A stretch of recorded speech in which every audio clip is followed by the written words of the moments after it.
আমরা তীর্থের কাকে নয় তাকে এনেছি, কখন তাকে কোঠে উঠা। তো আমি বাপ ধৈর্যহারা হয়ে গেছি, দেখতেছি 4-5 জন পুলিশ ওরে 2 হাত ধরিয়া কোর্টে উঠাইতে আনতেছে। আমি দৌড়াইয়া গিয়া ওই দরজার সামনে, কোর্টের দরজার সামনে গিয়া গায়ে হাত দিয়েছি। আমার সন্তান আমার দিকে এক নজর তাকাইয়া, আর সে আমার দিকে চাইতে পারে নাই, সে হাঁটতে পারে না, বাঁকা হইয়া পড়ে না। উঠে উঠানোর পর যে কখন তাকে বাইর করবে আর এক নজর দেখো। কোঠে উঠানোর পর আইনজীবীর কাছে জিজ্ঞেস করলাম যে বাবা আমি কি তার সাথে কথা বলতে পারবো? তারা আমাকে আশ্বস্ত করতে পারবে, আসলে দেয় নাই।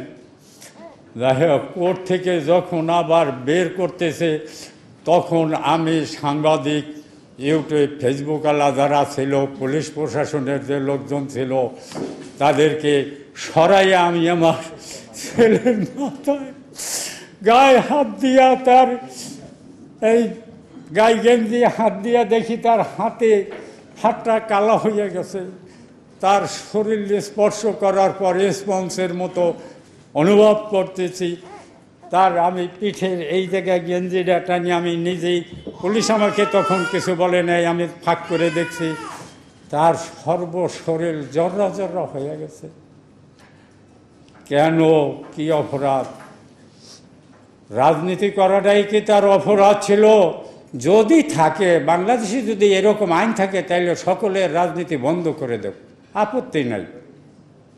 কিন্তু রাজনীতি করলে ভালো মন্দ 2-1 কথা বলতেই পারে, বলে, এটা সমস্ত দলই বলে, এটা তো অপরাধ না, এটা তো রাজনৈতিক চর্চা। সেক্ষেত্রে এইভাবে অন্যায়ভাবে জুলুম করিয়া তাকে মারধর করা, তাকে নির্যাতন করা, এবং তাকে কোর্টে বলা হয়েছে, কোর্টে যখন তাকে দেখা হচ্ছে তখন জজ সাহেব বলছে যে আমি তাকে দেখব। তারে যখন আবার পুনরায় রিমান্ড চেয়েছে, সে তার কাছে, জজ সাহেব তার কাছে কথাবার্তা বলছে, বলার পরে সে তাকে আর রিমান্ড দেয়নি। এখন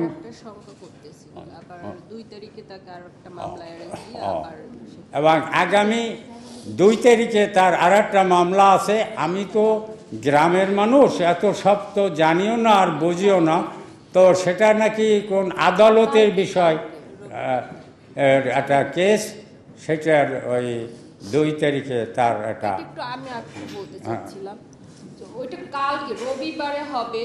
তো অন্য আর একটা মামলা, ওটা হচ্ছে আপনাদের মেট্রো রেলের, এটা তো দেখাইছি সেতু ভ্রমণের মামলা, আর এগুলো তো প্রত্যেকটা মিথ্যা মামলা।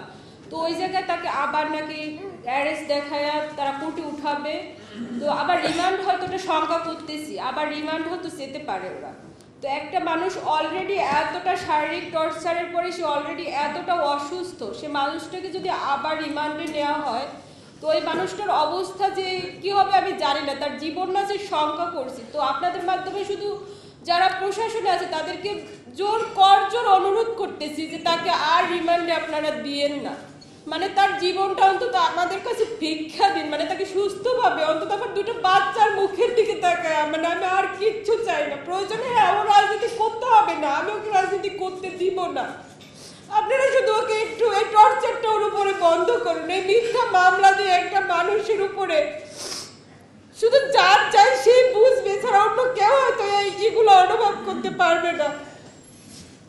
বারবার শুধু আমার এই অনুরোধটুকুই থাকবে যে তার চিকিৎসার ব্যবস্থাটা অন্তত যেন করা হয়, আর এই নির্যাতন যেন তার উপরে বন্ধ করা হয়। আর কিছুই আমার চাওয়ার নেই। ধন্যবাদ সকলকে। আর কিছু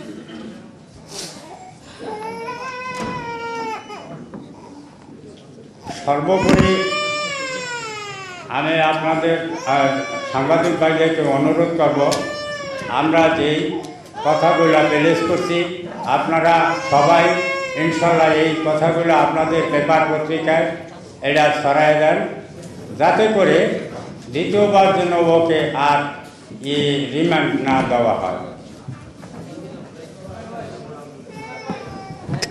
আরেকজন আছে তো, আরেকজন আছে। আরেকজন আছে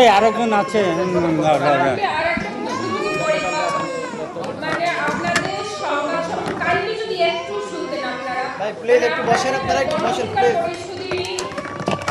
মিডিয়া ছিলেন যে এটা এই ভাই একটু সরেন না প্লিজ।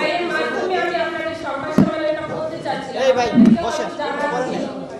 তো তাকে রাত 4টার সময় মানে ওরা তুলে নিয়ে যায়, মানে তার আপনারা হয়তো আপনাদের যে ছিল তো তাদের কথা আবু নাইমের কথাটা তার বোন বলবে। এই যে বলেন।